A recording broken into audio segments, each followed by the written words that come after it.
Welcome into Anime Plus, episode 81 on Ox Light with Sparky3. Hope you have an incredible day, whatever day you are listening or watching this wonderful podcast over at youtube.com/Sparky3. Give us a like on this video, subscribe to the channel, be a friend, tell a friend. Join with me as always. I got Zach here in studio, which has been a couple episodes now since you've been in your studio for Anime Plus. How you doing? How you feeling? I'm doing good. I'm trying to think now. Has it been? I mean, Yeah, it was just last week. week. Well, we did the bonus episode, and that's why I said couple episodes. Oh, okay. Yeah. Well, that bonus episode's still in the ether, so. Yeah, it is. Hopefully, I'll actually edit it like I said in the episode. But yeah, how you doing? How you feeling? I'm doing good. I mean, we're getting through summer. We're almost. I mean, this is still our nice period. Then we're gonna hit October, and we're just gonna be fucked. Yeah, it's gonna be October is gonna be rough, and you know, looking at what we have on the script now, like you point this out before we started, where you're just like, and you were worried about what you're gonna watch in summer. I mean, you were. I was, and I feel like I had legitimate worry. You know, I did. You know, I didn't know what I was gonna watch, but because the reason I'm saying that is because we actually have another show added to the lineup this week. The first episode just came out yesterday, I think is what it was. Fuuto PI, which is I now have come to find out is also already a series.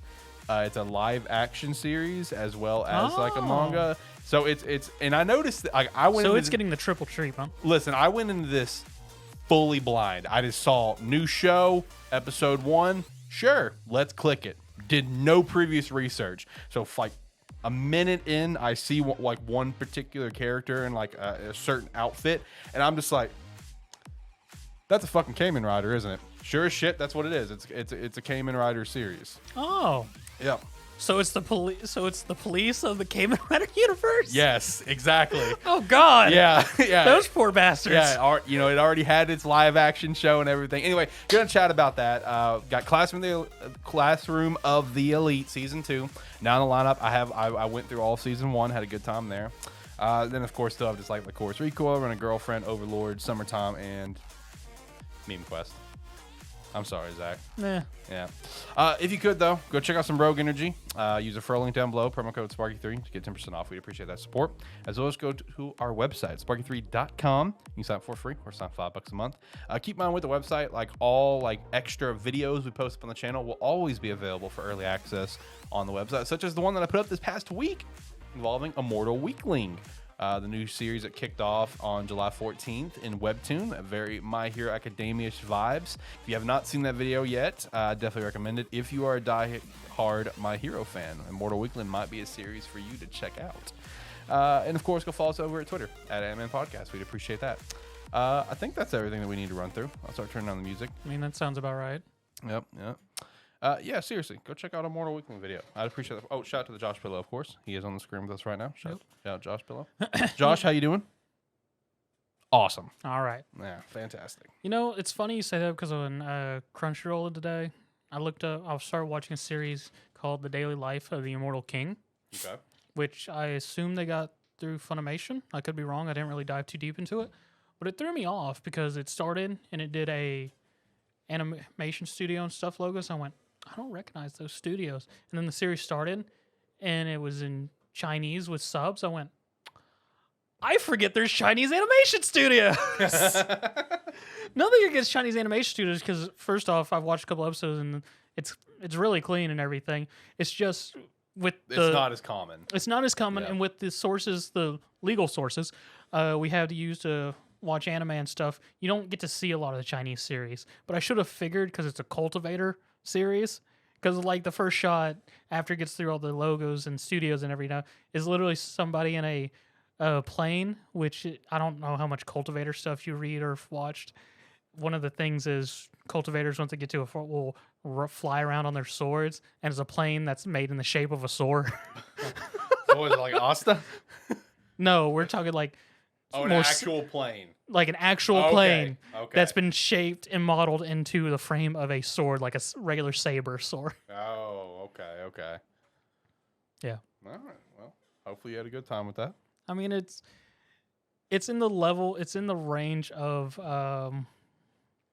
Saitama, because the main MC, he's just wanting to coast, and he gives no fucks. Right. Because the first episode is literally the shots of, oh, this big great demon king showed up and was destroying the city, and there was a group of I forget what they call them now, but hunters or whatever their equivalent is, trying to take it down, and he's just a small little kid. Everyone's running away. He's just walking to the corner store, gets himself some package of chip noodles or something like that, and in the middle of it, he's just like, the guy sees he's in danger, is like, kid, saves the kid. He drops his snack. The frog thing crushes it, and it goes on the whole stuff for the rest of the episode, only to reveal the frog has been sealed and got taken down by the kid. He was like an 8-year-old at the time. The dude's about to get died and everything, and the frog's like, snack has shown itself. Fucking kicks it in the fucking jaw. It flips backwards like, I don't like being interrupted with my snacks. And carries the fuck on. I respect that. I don't want to be interrupted with my snacks either. All right, before we jump into stuff, let's shout out some things, of course. So, did get confirmed that Haikyuu Season 5 is happening. So, shout out to that. Which also, I feel like it's a perfect timing sort of situation. Because Zach and I just did a bonus episode. Yes. It'll be a normal numbered episode, but we have a couple weeks here coming up very soon that we need to take off those weeks. But we still want to put out episodes. So, one of the episodes we put out was Big 3, Big 5. That we are going to put out as Big 3, Big 5 per decade. And I will say, Haikyuu definitely was brought up in that conversation. You know, it's interesting to see this because we're getting Haikyuu Season 5, and then Prince of Tennis Season whatever. I think it's technically Season 2. Is going right now, too. So nice to see that the bigger sports animes or series are coming back. Another one that we also talked about in that video, as no surprise, getting its anime confirmed. Kaiju number 8. Yep. Yeah, baby. It's Tom. It's Tom. The prediction that I made like a year ago. Well, a year or two ago. Yeah. I'm going to pull that fucking clip if I have to. It won't be hard to find because it was literally one of our preview clips. Yes. Shout out when we used to do preview clips. I'm going to pull that back up when Kaiju number 8 is a smashing success. Pull that up. We do have Crunchyroll Expo starting tomorrow. Oh, that is tomorrow, isn't it? That is tomorrow, so lots of information should be coming out there, most notably with Chainsaw Man. So we're going to have to keep an eye on that one going into next week. I did also see with Chainsaw Man how they're holding like a special event on September 19th to celebrate the upcoming anime, right? But it's like a top secret thing, and only 10 people are allowed in there. What? Yeah. 10 people are invited to it. What? Yeah. Where? Wherever this is. What? It literally says a total of 10 people will only be invited and will have top secret information revealed. Ooh. I don't know what the hell that could be. I hate y'all. Yeah, right. Series that you're reading, Akane-Banashi's doing very well. Shout out to that. First volume recommended by Oda. Second volume recommended by Neon Genesis creator. Apparently third volume's got someone else lined up. And there was also the news where Undead Unluck's getting its anime. We already knew about Mashle. We know about Me and Roboco. Sakamoto had a lot of buzz this week. Yep. No official announcement. No official announcement. We know it's coming though. Yeah. I mean, we know it is. And I saw one of the pages that I follow say, at this rate, it's like at this rate, Akane-Banashi is going to get an anime adaptation before Yozakura Family. Moment of silence for Yozakura Family anime.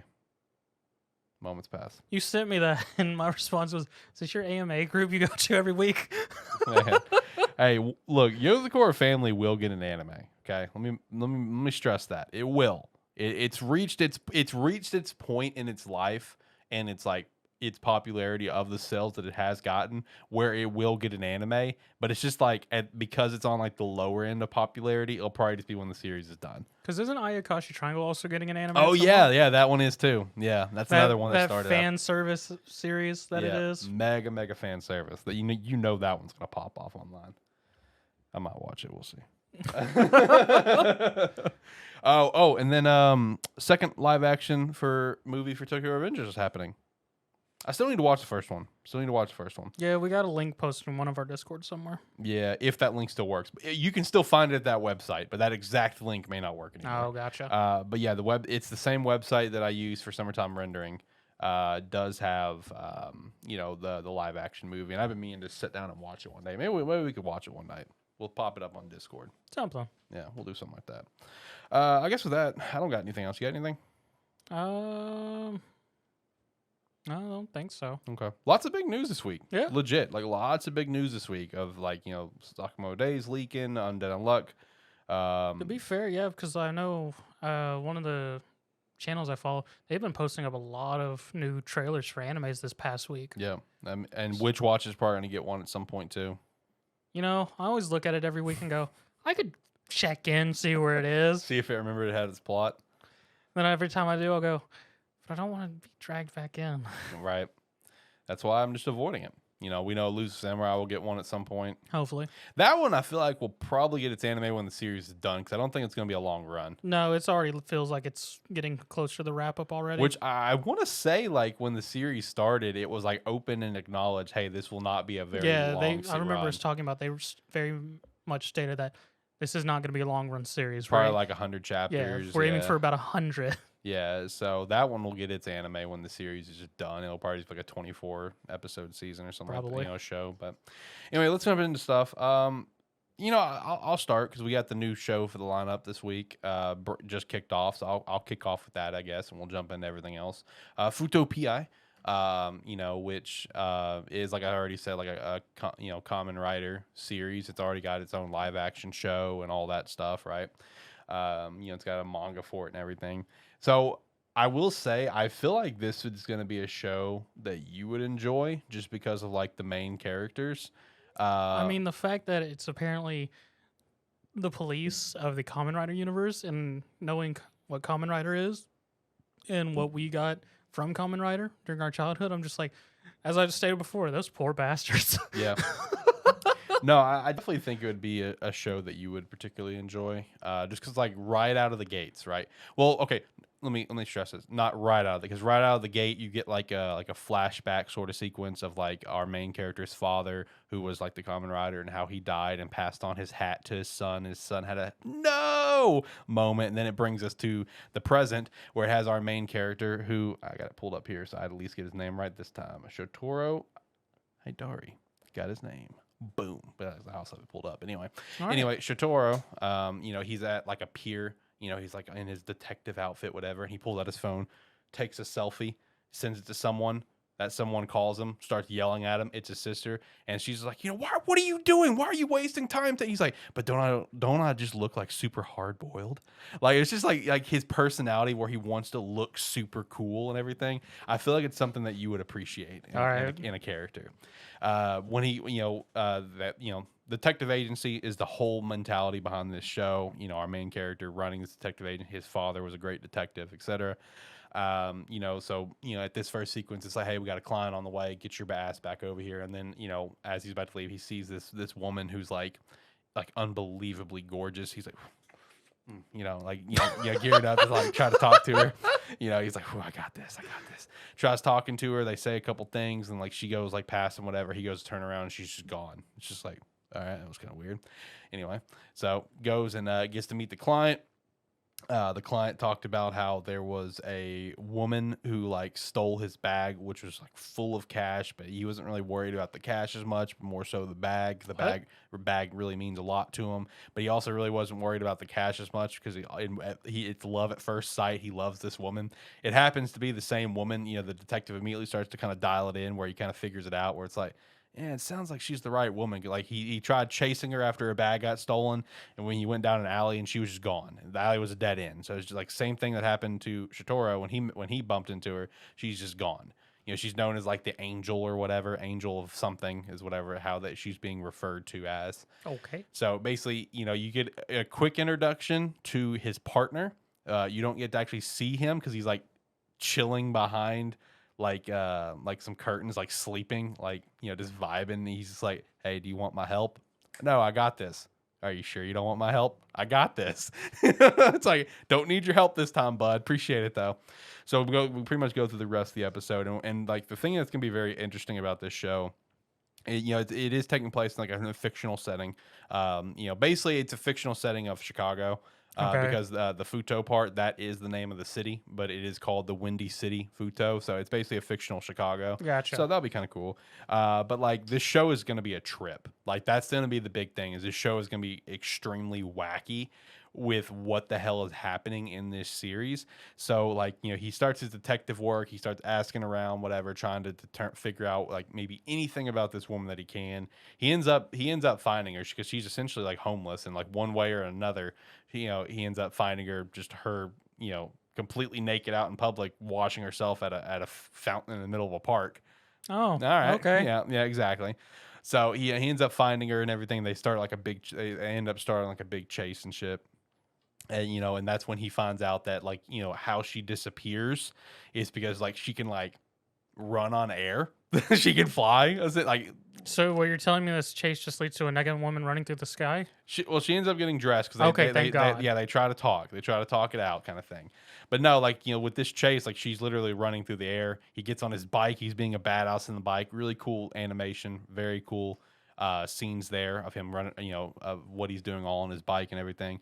Just it's same thing at the beginning of the show where it's like because when you could see the dad die, there was like some quick moments of action happening of the Kamen Rider fighting enemies. Very beautiful animation. Very, very impressed with the animation, which by the same studio that did your show, Skeleton Knight. Yeah. So shout out to that. Shout out to that. But he ends up losing her naturally because this woman is literally flying. He ends up managing to find her again, this time with the guy, because the guy, like, even though she stole a stupid amount of money, he's just like, I'm not even worried about the money. I just want my bag back. I want a chance to talk to her, maybe try to steer her back away from her way because she's like so beautiful and he's in love with her and this and that. Love at first sight. Is he a vampire? No, he's not. He's just an idiot. Legit. That's what he is. He's an idiot. So one of the next chase sequences that we have is like he's chasing her, and then all of a sudden, Shotaro just like goes from wherever he's running at, like in an alleyway or whatever, to just like in front, like all of a sudden he's inside of a building, and he's just like, "What the? How the fuck?" And he bumped into like some mob members and everything as well, where there's like, "You're not supposed to fucking be here," or it's just magic shit's happening. Yeah. Some weird, fugazi stuff's going on right now.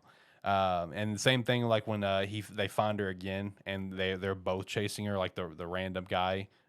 He attempts to chase her. He's kind of out of shape, but he tries. This just sounds like a really weird game of Where's Carmen Sandiego. Basically, Okay. yeah. Because like whenever they start the next chase scene, that's when it's just like they basically go to like an alternate dimension. It's like everything is all sorts of fucked up. Everything is all sorts of weird shit's attacking them and everything. It's a wild show. I don't remember Kamen Rider having magic, but okay. It's gonna like I wouldn't necessarily say magic is the right word. I'm not sure what the right word is. Okay. Because they haven't given us the right word. But it just gets very, very strange. Like basically walking this another dimension. Like I said, shit starts attacking them. Very weird area. They end up managing to get out. Shotoro's in a position where he is basically about to get fucked. He's very athletic. He's very, a very athletic build, and he's like dodging a bunch of shit, blah blah.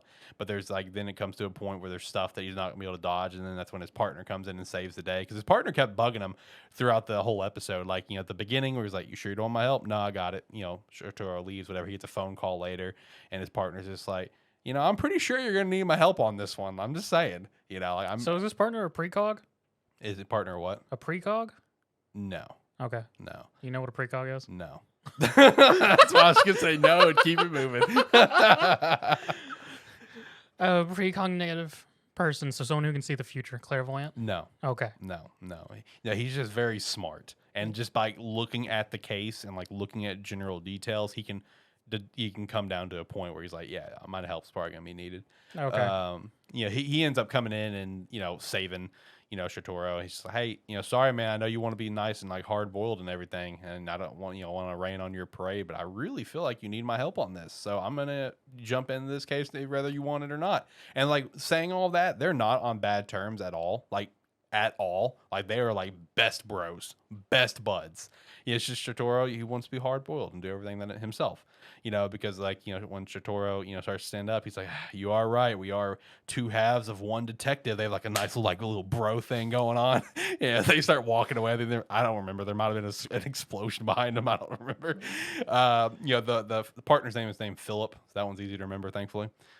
He's also voiced by Shigaraki's voice actor, which is that's weird, very jarring for me. Yeah, because like as soon as I heard him, I'm like, Shigaraki, like what? This was the alternate universe. If Shigaraki had not killed his family and just never developed powers, he would have become a private detective. Yep, exactly. No, I mean the first episode was very entertaining. I know my normal explaining never. Shit, I think I just threw out a big spoiler. Oh no, it's been animated. Never mind, I'm good. Oh. Wait, a big spoiler for what? I thought because I threw out the Shigaraki killed all his parents. I was like, oh shit. I was like, oh shit, that's a spoiler. It's animated. No, I'm good. You're good. That one's done. That one's yes. done. That one's done. No accidental spoils today. Hey, look on the bright side. You'll never be as bad as Josh and I. Look on the bright side. Literally, first episode. I don't know what you're talking about. I know it's gone. It's up in here though. First episode of Animan, not Animan Plus.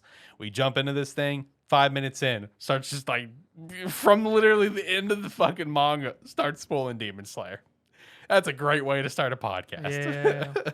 But no, Fuuto PI is going to be a very interesting ride. You know what I mean? Like the bromance between the two characters, like just how there is no, in my opinion, like set world necessarily. Like it's very clearly like we're going to be jumping into a lot of weird shit between this character who is essentially she described herself as a witch, is how she described herself. The alternate dimension shit that happened, and then also just like, this is a Kamen Rider series, so like they're gonna be able to turn into a Kamen Rider at some point. I mean, it's literally shown in the first like 2 minutes. And also looking up the actual show, apparently it's called Kamen Rider Double. It's where, because like the moment I saw it in those first few minutes, the first thing I thought of was like one of the latest seasons of Power Rangers. Or it may have not even become a Power Ranger. I think it may have just been Super Sentai only, where there was one Ranger who's like literally split down the middle in these two different colors. Because that's what it looks like. I mean, I've got it pulled up here for you to see. Like, he like split down the middle, green and black. Yeah.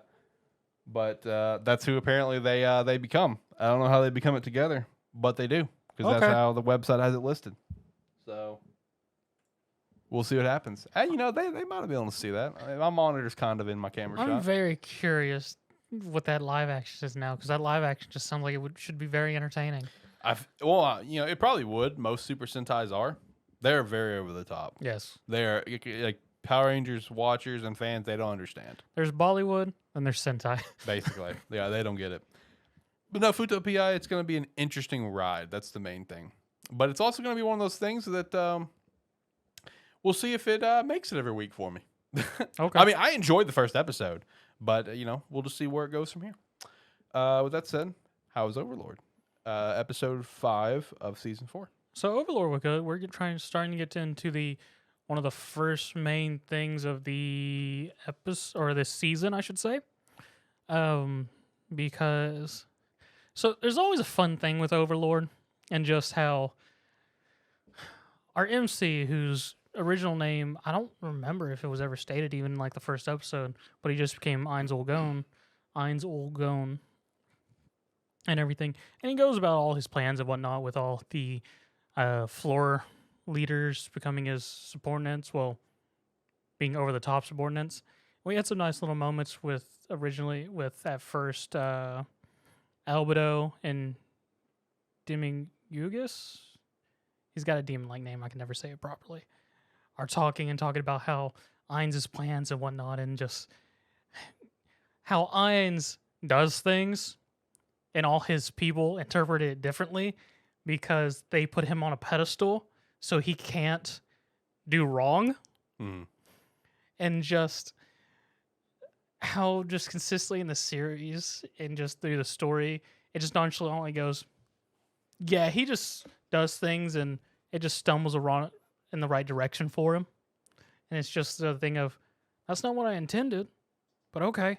Because the whole thing with the previous episode where the Empire decides they want to become a vassal state, Albedo's talking to him, she's like, I don't think Lord Eins was satisfied with your plans. What do you mean? Well, was there ever an option which would have turned the Empire into a vassal state? He's like, well, of course, but it would require Eins to do stuff, and it would have taken a month. And I can't, as a servant, ask the Supreme One to do something like that. She hands him a document. They've asked to become a vassal state. It took him 3 days. And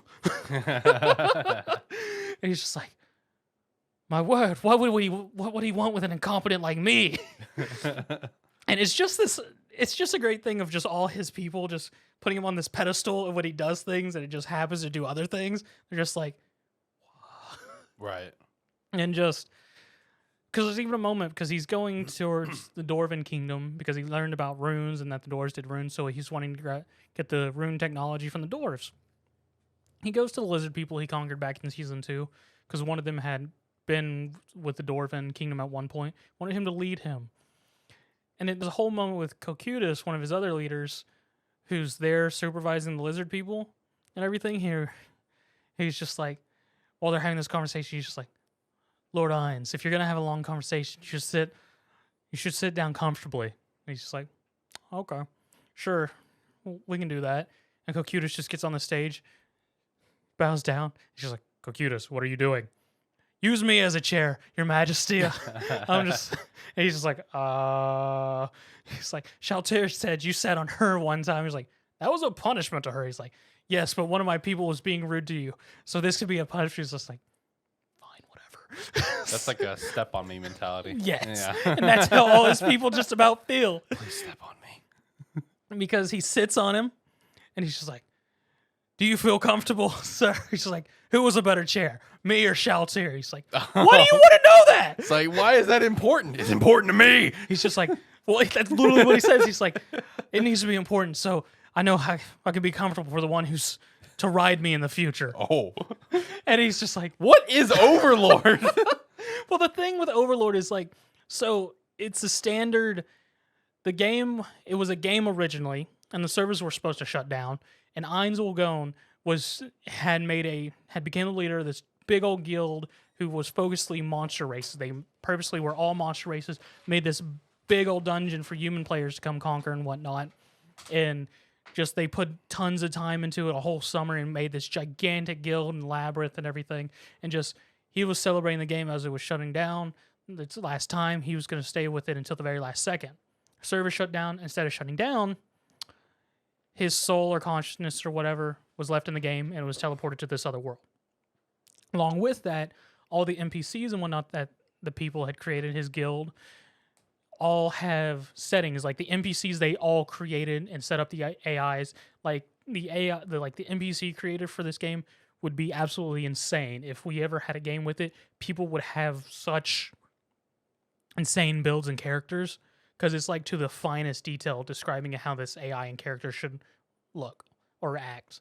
And thus leads to all of our characters being really weird because of the 20 members who all made characters. They all made slight weird things about their characters. Like Albedo, for anyone who doesn't know, she was originally supposed to be a straight up slut.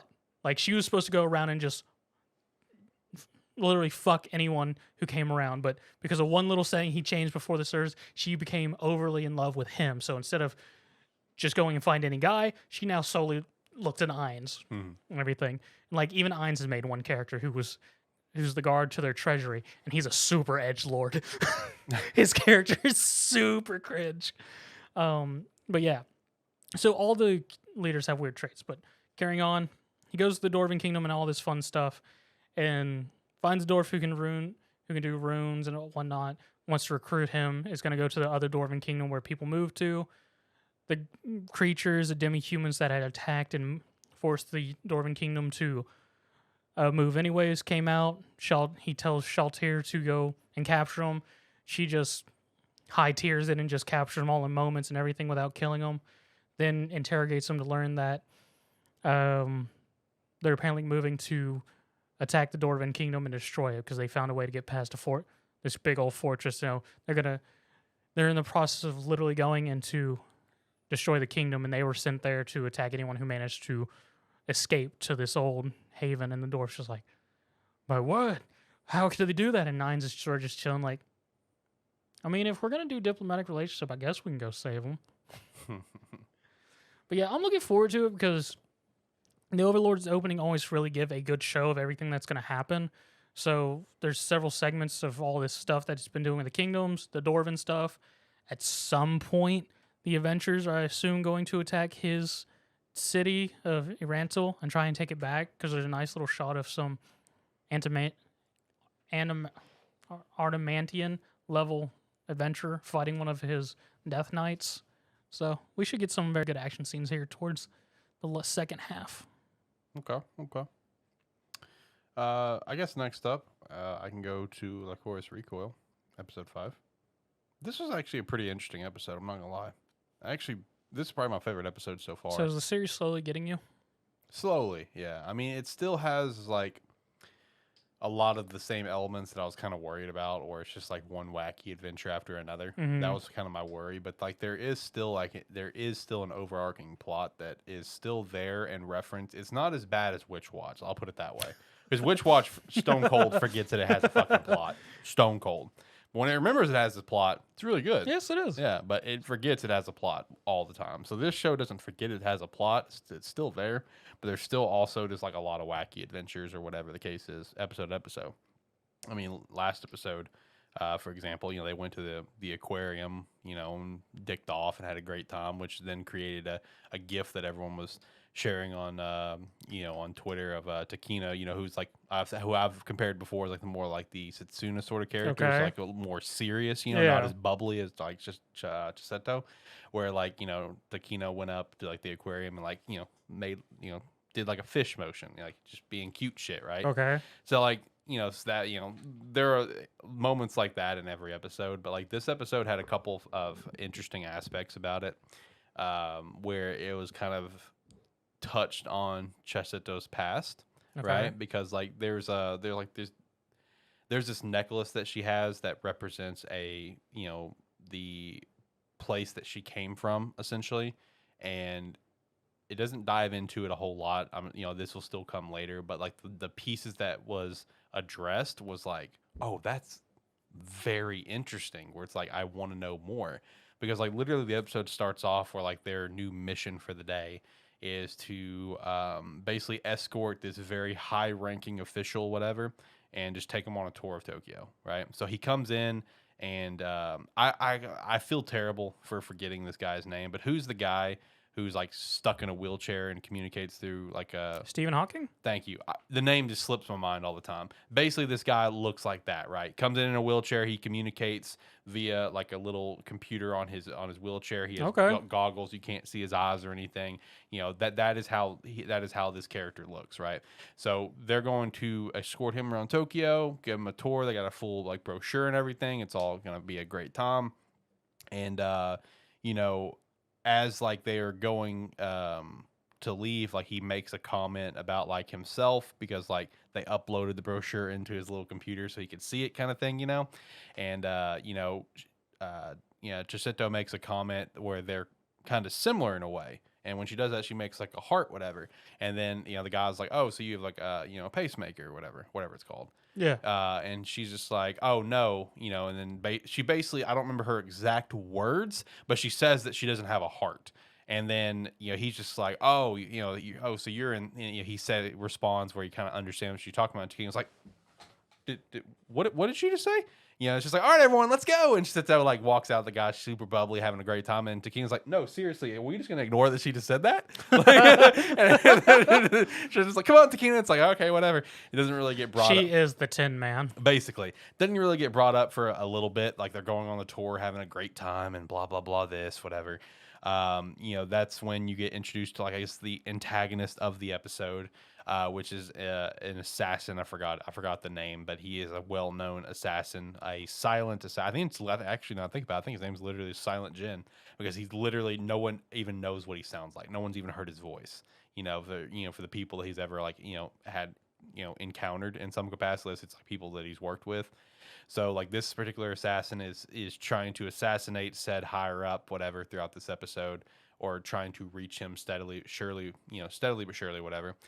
There was a moment where like they were kind of chilling on a boat. The higher up went inside the boat, not out in the heat, whatever. And Takina and Chisato sitting there talking, and then readdressed it, where it's just like, hey, about the no heart thing. And she's like, oh yeah, I don't have a heart. I always thought it was kind of weird that I didn't have a heartbeat, but now I think it's kind of cool. So the reason she doesn't have a heart, we don't fully know, other than the little owl figurines, necklace that she wears. That organization is the ones that essentially like saved her life because of whatever happened with the heart. Gotcha. So it's something that we'll find out later. It was not addressed at all throughout this So episode. she's a walking corpse. Basically, yeah. So which is pretty interesting. I mean, I'm pretty interested in this fact, right? After that, this is when we kind of start gearing up to like a lot of different action sequences with like the assassin and stuff like that. You know, trying to track him down. We find out from this higher up official that once he kind of figures out, because Chisato and Takina is trying to kind of keep it secretive that there's assassin on him, but he kind of figures it out. He's like, yeah, there's an assassin on us, right? I bet it's it's Silent Jin. He killed he murdered my wife and my children many years ago, and I couldn't do anything about it. And now he's coming for my life too. The reason I hired you here today for this Tokyo trip is I want you to personally kill Jin in front of me. Because he can't, right? So why does this series go so hard all of a sudden? that's the theme of this series, bro. That's the theme of this series, man. So we're gonna have a gunfight on the subway.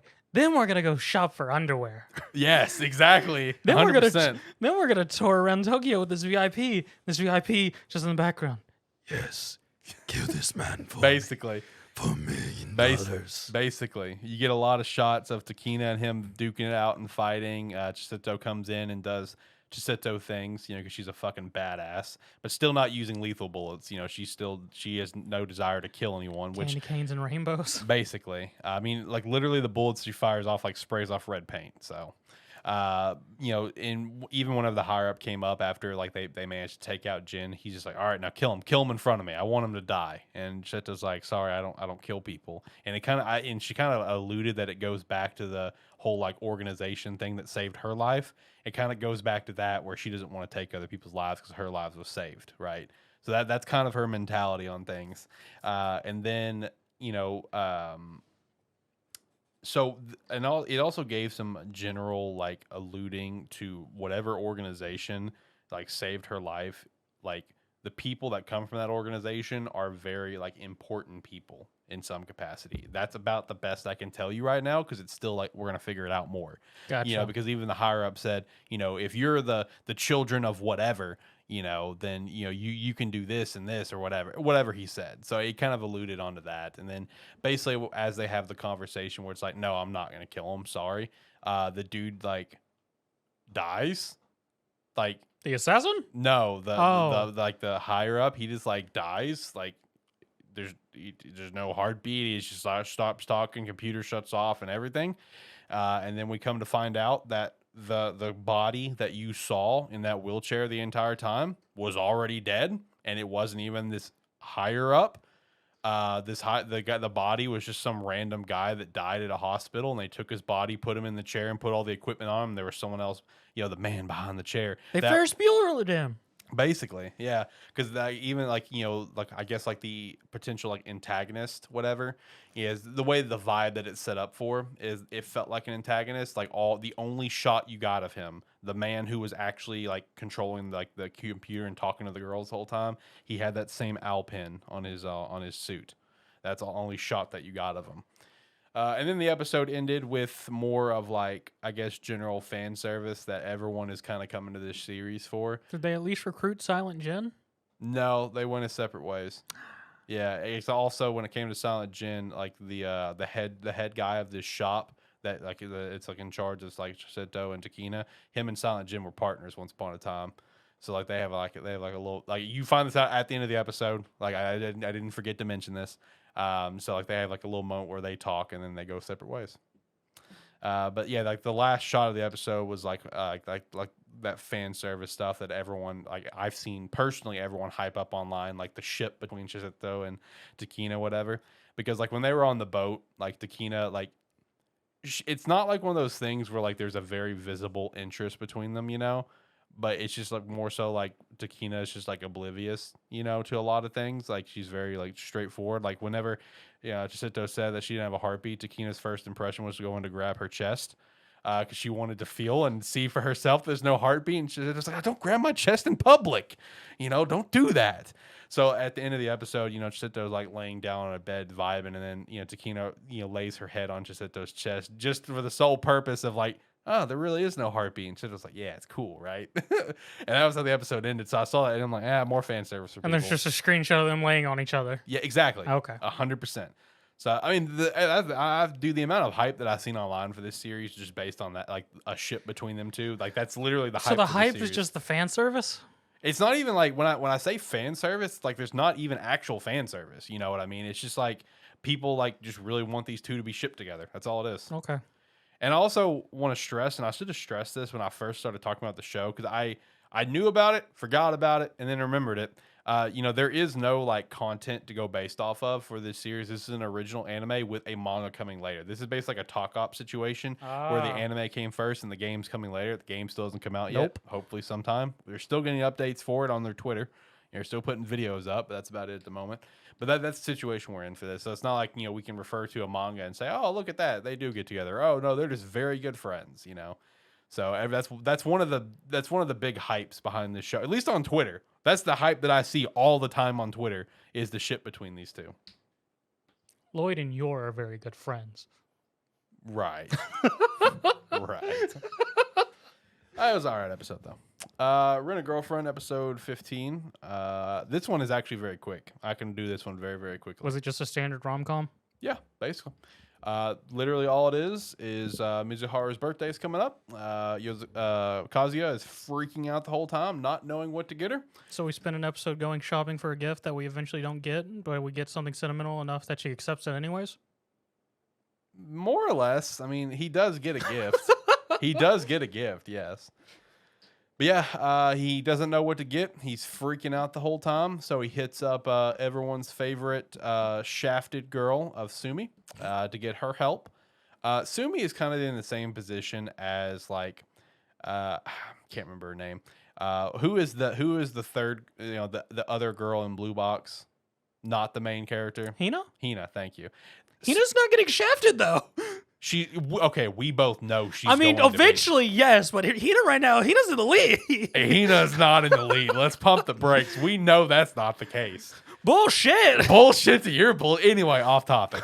So, Sumi is in that position where like she's super cute and everything. She likes Kazuya, but she's super shy and will never say it. And she fully understands her position that Kazuya does not like her like that. So she just like lets it be, sort of thing. So that's the position that Sumi's in. So he rents Sumi because we keep in mind Sumi is a rent-a-girlfriend as well.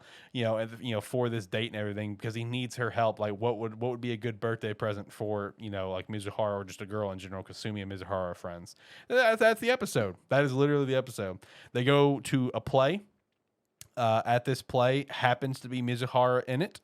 It's like a Power Rangers play, so he didn't realize it at first until like the Pink Ranger talked, and then he realized it was Mizuharu. So, the gift that he got her was pickled plums because it's good for fatigue. Yeah. I mean, that makes sense. It does, yeah. So that was the whole episode. There you go. Back to the Sumi thing, though. Like, there was in this, date that they were on, they went to a photo booth, whatever, and, you see her cherishing all the photos they took. So back to the point of, like, she likes Kazuya, but she knows her place kind of thing. She knows that Kazuya does not like her. She knows Kazuya likes Mizuharu, so, like, it's like a depressing thing where it's like, man, I feel for you, Sumi. But there you go. That's the episode. That is Rent a Girlfriend this week. Classroom of the Elite. I didn't know Koji's a fucking savage. That is true. Yeah, Ani Koji, man, like, dude, the flip switched so quick with that last from episode. season 1 to season 2. Dude, just the last 2 minutes of the last episode of season 1, like the flip switched where he's like, I never saw you as an ally. I'm like, damn, okay, this is okay. We're about to get a different take. We're about to explore more on the character. All right, I'm here for this. And even in like the opening for season 2, it's kind of really focused on that, where it's like you see like the kid version of him, the normal version of him. Mm-hmm. You like the shot at the end where he's wearing the mask and stuff. Like you're gonna get to really explore where he's just like a sick fuck in a lot of ways. Whatever that place that we've referenced did to him and the other kids. Fucked him up. Because as far as we know, they killed off the rest of the kids. That's my assumption, yes, is that all those kids are dead. That is a very safe assumption, I feel like. And then his teacher, who's super shady, is just like, yeah, do this or I'm just going to expel you. Yeah. It's like, basically. Episode 5, though, they're in the middle of the sports festival. And there's a traitor. Yeah, there is a traitor amongst the group, which Ani Koji kind of already has it deducted who it is. Our two-faced girl. Yeah, our two-faced girl. So her name starts with a K, I think. Kushida. That sounds right. That sounds close enough to be right. You know, we got some moments here in this episode where Ayanokoji like unleashed like his savage side, where he just like you know, went to basically verbally attack what's her name? Her Toki? The main girl. Oh, Her Toki? Is that it? no. Oh. It starts with an H, but I can't think of her name right now. Anyway, went to go attack her essentially. It's just like, you know, hey, you know, this is a good chance for you to get your own pet, you know, and just kind of just like going off on her, you know, where it's just like, you know, you're weak as you are now. Like, you know, basically saying that you cannot ascend to the heights that you want to get to. Yeah, it was honestly a pretty savage little conversation. Even in that conversation with like, use pseudo Ken like I use you, and pieces out. Yeah, that's exactly right. Where it's like, you know, use him like I use you. It's like, God damn, man. Which he uses her all the time. It's just like all these plans, and when he comes up and I'm just like, so what happened? I don't know. She just told me to do it. And I'm just like, oh, she came up with that? Yeah. Yeah, 100%. Totally. I love how he just subtly does it. And no one questions it at this point. Yep. Even Hirota, who Hirota has some sort of messed up thing that we got to see a bit at the end of season 1 with his camp. Mm-hmm. He has some weird mental issue. His now tool girl, whose name who eludes me. The blonde. Yeah, the second popular girl who's sort of the leader of all the girls in the class. One who's got a bullying history. Yes. That bullying scene was very depressing. That was just like. I mean, it was rough. It was rough is the best way to put it. And here's Koji just up in the rafters. Yeah, just watching it all happen. Recording. Yeah. Recording. All right, next time they do it, tell them you're going to release this. Yeah. So yeah, no, very entertaining season because the sports festival has slowly been going against them. Pseudo had a lead, but as it slowly went on, Class C was targeting both Pseudo and main girl, whose name eludes us at the moment. And just Class C somehow got word of Class D's participation list, which is hinted at Kushida's the one who released it. Haven't got a confirmation, but I know Koji has been very much hinting that, yeah, Kushida is against traitor against us. And he flat out called her out on it too. And He didn't. Oh, well, she did, yeah. Yeah.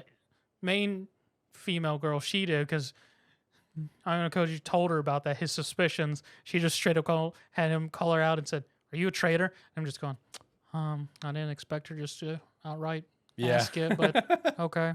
He's like, that works. Suzune is her first name. Yes. I don't remember the name that she normally goes by. Suzuna. Suzuna, yeah. And So we can go by that for now. can only assume this traitor hems from how she has a dislike for Suzuna and Suzuna has a dislike for her. Yeah, Weird. there's that mutual hatred. Yeah. Kushida, whatever. She, obviously she is the two-faced character, but we haven't really seen that second side though. We see brief glimpses of it. Like it's very, very light. I mean, really, like I feel like pretty much the initial introduction is the only time you really see it. Well, there was a couple moments on the boat. Yeah. And sort of towards the end of the season 1 where she asked Ayanokoji, between me and Suzune, who would you choose? Before he could answer. Well, he did answer. And then before she got another question, they all showed up. Yep. No, season 2 so far has been super interesting. Just exploring further into Ayanokoji and like where he, kind of how he approaches things, because it's been dialed up a notch compared to what it was season 1. And him slowly getting his weird harem. Yeah, he is. That is true. He is getting that. But no, I mean, I've been enjoying the watch. It's been pretty fun. And you were so on the fence about it at first. It took me 3 times to even make it through episode 1. It's a slight slow burn. Yeah, like I'm not joking. 3 times. Like I watched it. I tried watching it once, got 10 minutes in. Tried watch the second time, picked back up from that point. I watched like 3 minutes and I was done. And then finally the third time, I finally completed the first episode, and then I was good from there. But I mean, it's been a fun watch so far. I've enjoyed it. All right, Zach. How close are you to ending with Dragon Quest? I don't fucking know. Yeah, I'm not putting on the script in fall. Yes, you are. No, I'm not. It's getting on the script. I'm not putting it on there. It's too far, man. I hope it finishes before fall because it's going- not going on the script. 2 years of content is not going down the drain just because fall decided this is when we're going to release everything. Everything, yeah. Kind of like what John says about games. Oh, you know how everything's coming out in 2020? No, we meant October. Yeah. No, I'm not putting it on the script in fall. 2 years of content. I don't care if you're putting it on the script. It's getting talked about every episode. Well, you better make that like a 2-minute conversation. 'cause Fuck that. We have other things to talk about. I don't care. This is 2 years of content. That's seniority. Fuck Dragon Quest. Anyway, how was Dragon Quest? So I forgot in the previous episode that it ended with Dai and King Burn during their ki blast towards each other. And the episode starts with that conflict and Dai using his second fist to shoot a second ki blast. And I'm saying ki blast because I can't remember what the actual attacks were, so we're just going to go ki blast. That's a fair way to put it. And Dai obliterates King Burn. As far as we're concerned for the rest of the episode, he's gone. So he might be dead. We'll see. I don't think he is, but he might be dead. Which leaves the fact that there's still Mystavern fighting the B team and then Kilvern skulking about somewhere. Dai and Princess Leona have a moment and talking all this fun stuff. And then they feel a rumble and it goes back down. So Mystavern finally released his form thing and shows his true form. He has a actually humanoid form and all this fun stuff. And the rest of the episode proceeds to everyone to talk about him and everything, and him literally just slap everybody about. And it's just everyone admiring how strong he is and whatnot. And he's literally just slapping everyone. There's a shot towards the end where the wall they're all sitting from has little dents in it from every single character. He has literally slapped into the wall for the episode. That's funny.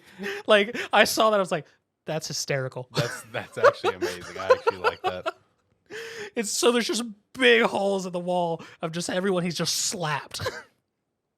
and honestly, that was the main thing in the episode was Mystavern just slapping everyone about and them being like, my God, he's so powerful. And getting to the end of it and them trying to get a moment for Pop to use his big spell to harm Mystavern and everyone taking their attempt to stop him, to hold him so Pop could use this spell, which leads to the slap fest that is the wall.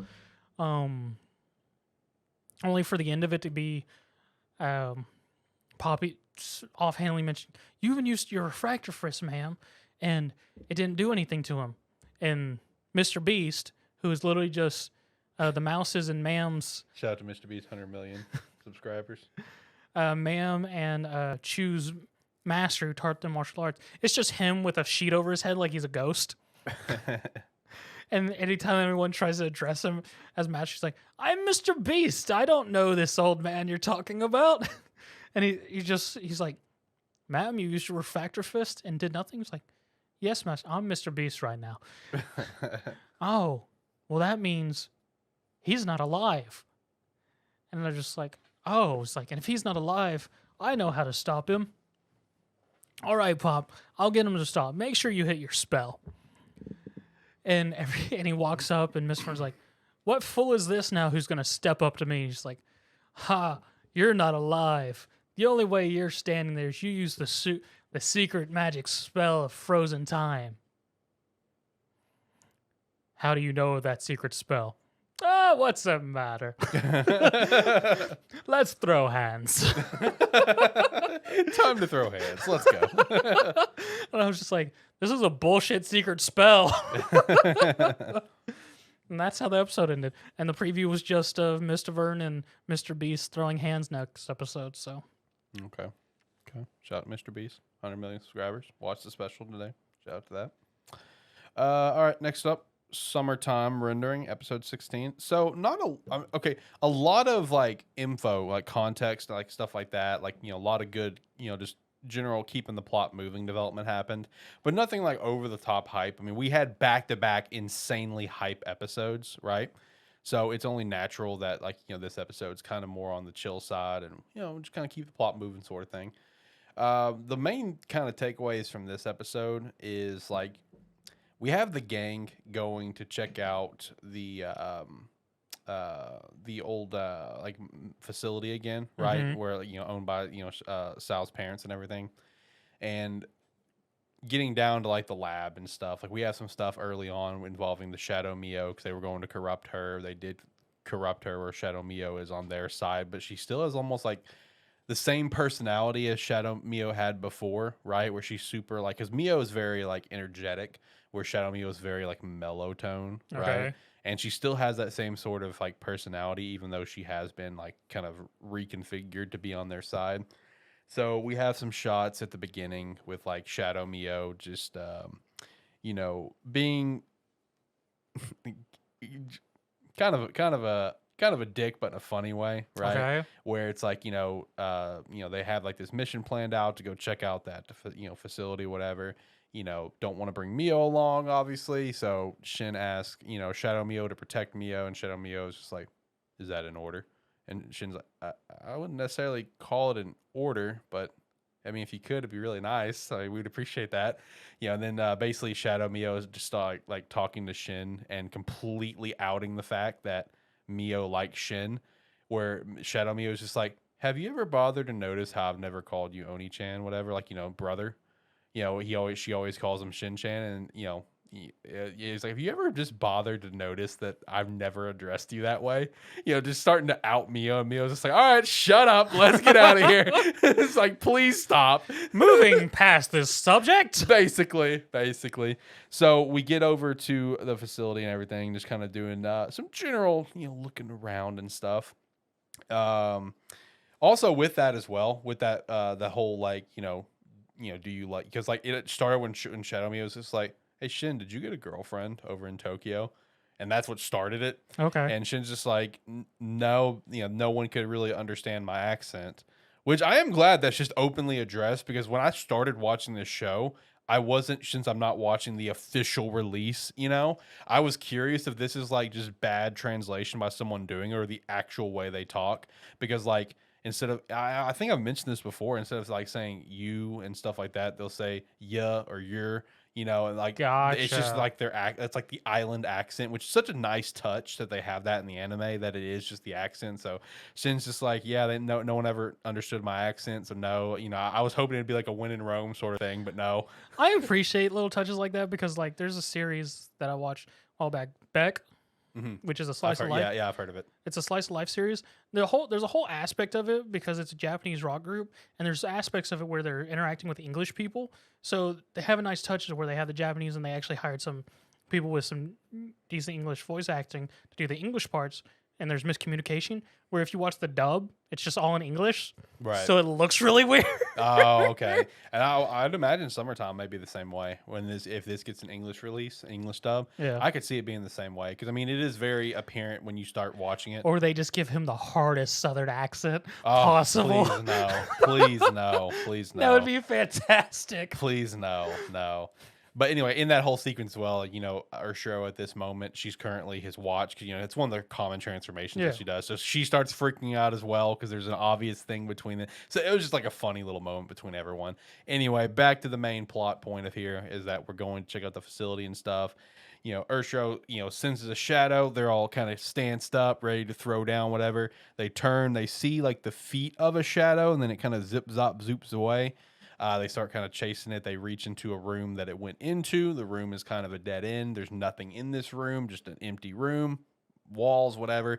Toiko was also with him at this point. That's Sal's sister, who obviously was working with Heine in the shadows before. She walks up to the far wall, and the wall is like barely off the ground. She kind of reaches up underneath it, unlocks it, wall goes up. It's actually a secret door. Sal obviously didn't know about this because, as we've already kind of discovered in, the previous loops, Sal had no idea about all the shit that his family had been doing this entire time. Yeah. No fucking clue that his dad's a fucking giant scumbag. Which you also get to see that his dad's a giant scumbag in this episode, because, as we kind of get further, we find the shadow that they saw. It was the shadow that is their mother, because it was confirmed that their mother had been dead this entire time, and was a shadow this whole time.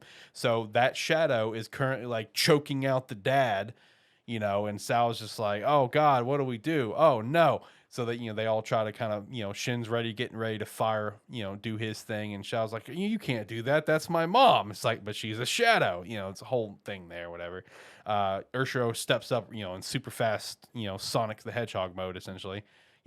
she's just very, very quick, and basically recorrupts, reprograms that shadow, so she's not trying to now murder the dad. The dad has, honestly, I don't know how the dad's alive. I really don't, because like she's like holding him up in the air, full blown, like Michael Myers choking this dude out one hand, and like you see the shot of where the hands around his throat as that happens. You just see like an unbelievable amount of blood just starts pouring. Like there's no way this dude's alive up front. There's no Probably fucking, not. there's no chance. If he is, he's a vegetable. Yeah, exactly. Because I mean, like I'm telling you, dude, the shot was just like just blood, just coming down. There's no way this dude's alive. You keep saying if you're choking him out to that point where there's that much blood, no chance this guy's alive. You keep saying how she rewrites and recorrupts him. So now all I picture all the shadows is Geth. Accurate. Accurate. Because we also do get a little bit of a breakdown in that, and I'm not gonna give the breakdown completely accurately, but it's essentially like how shadows reproduce, right? Because Heine, she as being like the original one of this whole thing, she can basically create as many shadows as she want, but then each shadow that they create, they can essentially only make like one child, basically like murdering one person and creating their shadow. They can only do it once, essentially. So you do get a little bit of a breakdown on how they kind of reproduce. So that was kind of a thing, I guess. All right, my children. Now you get one murder pass. Basically. Use it wisely. Basically. Because otherwise you don't get another one. Exactly. We also get to find out about immunities when it comes to becoming a shadow or not. Because once they save the dad from the mom shadow, there was a whole sequence between them where he's just like, make a shadow out of me, to kind of prove something, right? And they're unable to. And the reason they break it down is because a shadow of you has already been created and that shadow was killed. Therefore, another shadow cannot be created. That's how he essentially gains an immunity. Okay. Now, leading up to before that we had that conversation, you get to see how much like this guy's a scumbag essentially, because like the Shadow Urshiro's there. He's still in the mindset of working for the shadows, working for Heine, etc. Tokyo's there, so Tokyo's been working with him before, obviously, and stuff like that. And he basically tells Tokyo to kill all these fucking people, and she's not doing it. Sawa has a gun pointing to his dad right now because his dad's like being a fucking psychopath, but it's like super fucking close to him, whatever. And someone yells like, "Oh, Sawa, you're too close to the gun." The dad knocks the gun out of his hand, takes the gun himself, and shoots Toiko, shoots his daughter. But that Toiko that was down there with them the entire time happens to be the Shadow Mio, so everything's fine.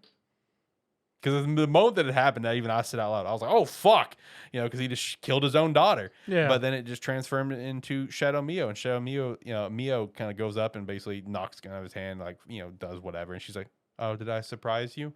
And then it brings us to the shot of normal Mio and normal Toiko waiting in the truck while they're all doing this entire sequence. So that's when we got the whole thing where the dad essentially still fully pledging his allegiance to Heine in this situation, and they're basically trying to talk him down where it's just like, no, Heine was going to betray you guys like no matter what. There was nothing that you can do about that. Like you guys are going to be fucked from the get-go. And once they kind of talk him down, he's just like, I want to talk to Toiko. Where's Toiko? Toiko comes in. They're all in the room now. They're all talking about everything about just, because he's like, trying to convince him that no, like, Heine's gonna kind of fuck all of you over. Like she has no intention on keeping you alive. Like you're all gonna get fucked up front. They end up finally. He's still really on the fence about it, but keep in mind at this point as well, the mom is now currently not under Heine's control. She's now like just kind of normal, right? It's a mix of like the mom and even Urshiro both convincing the dad to join their cause, because he's dead ass determined that if he follows these orders that they can be a big happy family again, because the mom has been dead this entire time, right? And that's all he wants is his wife to still be alive. And they're trying to convince him it's not how it's gonna happen. Heine's gonna fuck you over. And Shinpei's whole goal is to kill Heine.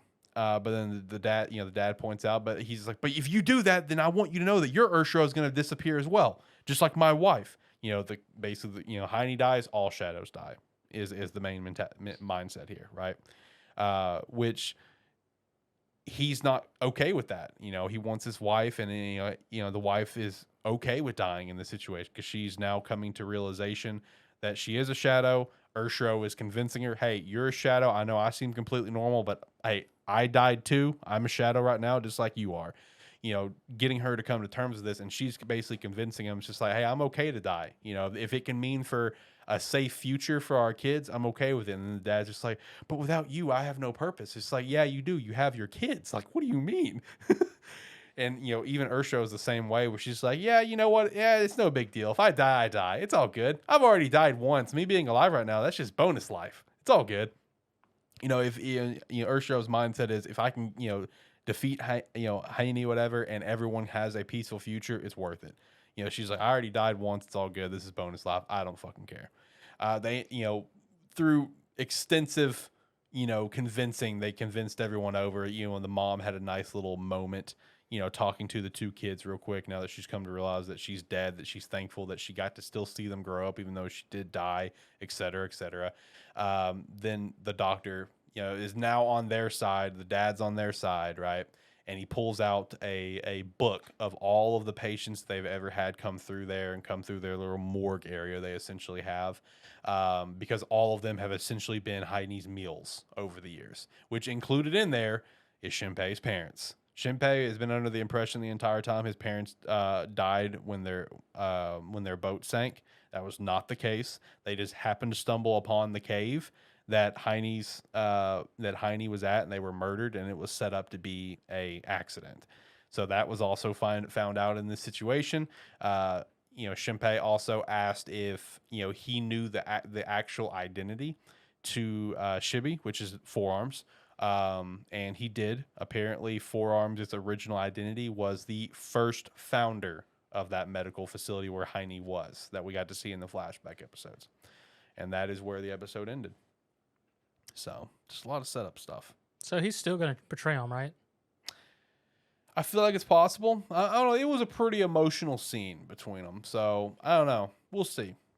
I think it's still possible. I don't know. He's revealing a lot of information to him now. So, maybe not. Maybe not. We'll see. Anyway, it was good. It was good. Good episode. Favorite episode of the week?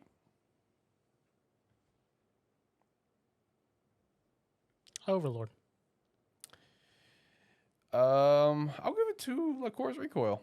I really liked the plot points that we're developing with the whole no heart thing. That was very intriguing to me, and I'm looking forward to seeing where we go with it. All right, we'll jump into manga ratings and wrap this show up ever so beautifully. All right, One Piece 1055. I feel like I'm gonna have a controversial take here. I'm gonna give it like a 5. I did not care for this chapter at all.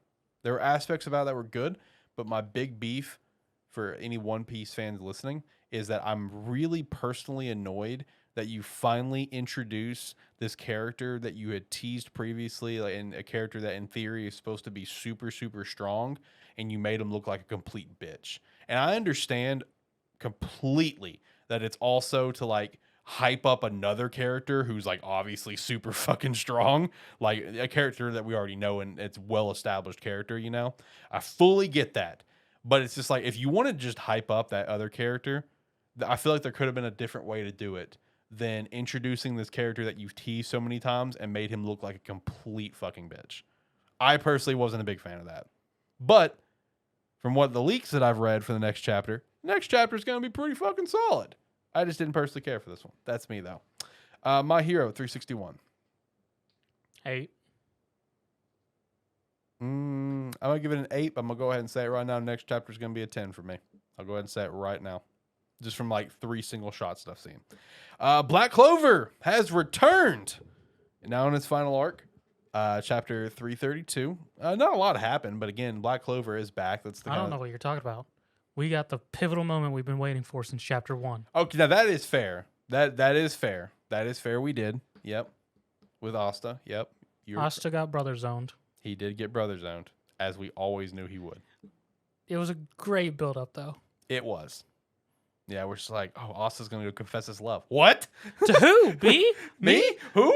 No, to the sister. And then we just had that nice moment with Neo going, this is fun. Yeah, she was. I loved her in this chapter. She was having a blast. I'd give the return chapter. I give it an 8. I give it an 8 as well. JJK 192. Still have not caught up on. I'm gonna be honest. we're getting to the point where I don't know what the fuck's going on again. Makes sense. 7. Okay. Mission Score Family 140. I'm gonna give this one a 9. There was a lot of interaction between Korochiro and the head guy of the Spy Association, who they're like best friends and everything. And it was just very funny. It was very funny because like they they're trying to get all of these basically these creatures that have been planted all throughout the Spy Association that are just bombs waiting to happen that the father of Yozakura put in there, right? So they've come down to the library trying to hunt these down, and they find a book that they've both read. They're both massive fans of the book, but they both perceive the ending in two very different ways. So like throughout this whole chapter, they're like arguing about the ending where Koichiro is just like, no, she got in her car, went here, blah, blah, to confess her love to her true lover. It's a happy ending. And then the other guy's just like, no, if you actually paid attention to it, she did this, this, and this, where she basically killed herself off a cliff. It's a tragic ending. So it was just like a funny like interaction between the two of them where it got time to get serious, right?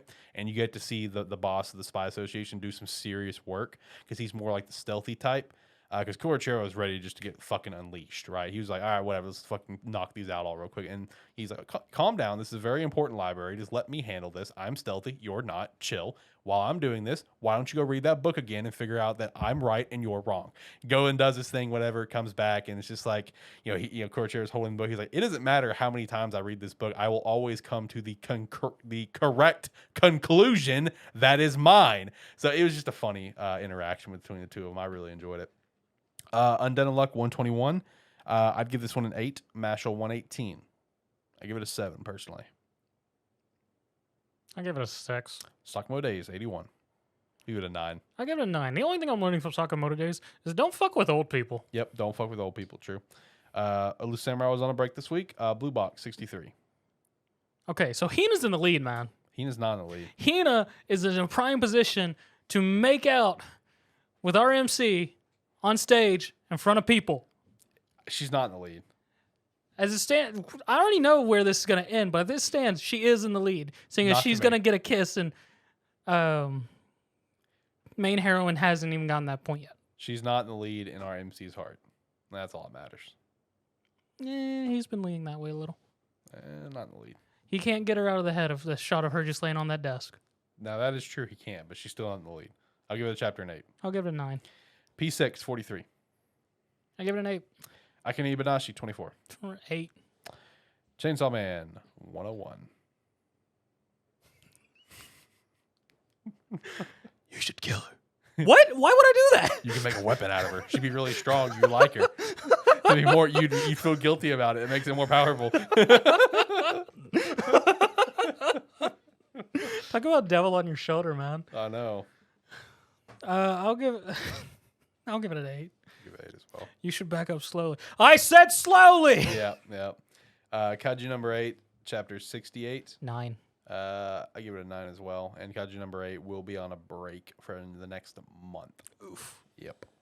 Tokyo Revengers 264. I'll give it an 8. I give it 8 as well. Rent a Girlfriend 246.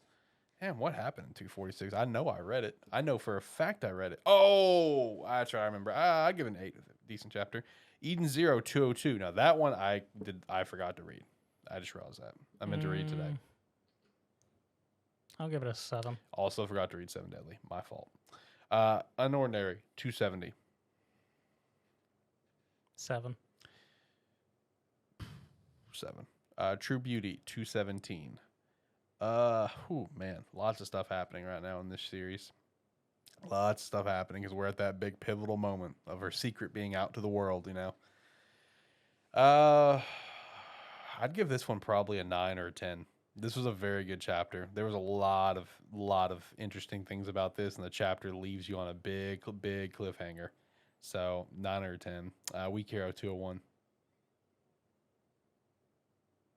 I'll give it a 7. I'll give it a 7 as well. I will say it's interesting that we're seeing how Jimmy got into the Union essentially, yes. But I still have no connection to this backstory. I just don't. So these past few chapters have been kind of boring for me personally. Eleceed 180. What happened in 180? That's a good question. I want to say 8. but I don't remember entirely what happened. Okay. Let's Play 173. I'd give this one probably a 9 as well. This was a big Sam and Marshall episode, and just them like being friends and shit, right? And I've been on this ship since day one because like first and foremost, it's very clear from day one that's going to be the ending ship. You know what I mean? Like that's very, very clear just from how the series is created, and plus not to mention the fucking cover art of the damn series. I mean, like it's very clear. So I've been on this ship from the get-go. I've enjoyed it a lot. This is a big, friendship bonding episode between the two of them. So I enjoyed that. Sub-Zero 147, that came out last week. That was the mid-season finale, so I figured I'd rate it this week. I did not read it last week. My fault. Gotcha. I give it a 9. Very, very, very good. A huge moment that we've been waiting for with Clove for a long time. Looks like it's finally happened of her being able to access her dragon abilities. So it's gonna be very interesting what happens when the midseason comes back. Down to Earth 107. Damn, what happened in 107? Was this the photo shoot? Oh, this was. Yeah, this is the photo shoot. Photo shoot chapter. I'll give this one probably a 7. Suit Armor 75. Very interesting point where we are right now with Suit Armor. I'd probably give this one a 7 as well. Mage Demon Queen is on a break at the time being. Reunion 25. I'd probably just give this one a 6. Nothing super interesting in my opinion. Immortal Weakling Chapter 8. I would probably give this one probably an 8. Pretty solid chapter. Favorite chapter of the week? Sakamoto. I would say True Beauty. I'm telling you, man, with where we are right now, this is a huge moment for this series. Right now I'm on the edge of my seat. Like I need the next chapter. Back. I say Akane-Banashi because it's setting up something very nice. There you go. Yeah, True Beauty, man. It's on a different level right now. It is on a completely different level. So, this is the moment we've waited for since literally chapter 1. Is her secret being revealed to the world of what her actual face looks like. And you know what? I'll just go ahead and hammer a 10 for that chapter because I just remembered something else about this chapter that was just like done so well of where like she leaves, like, because the last chapter ended with her at her agency, right?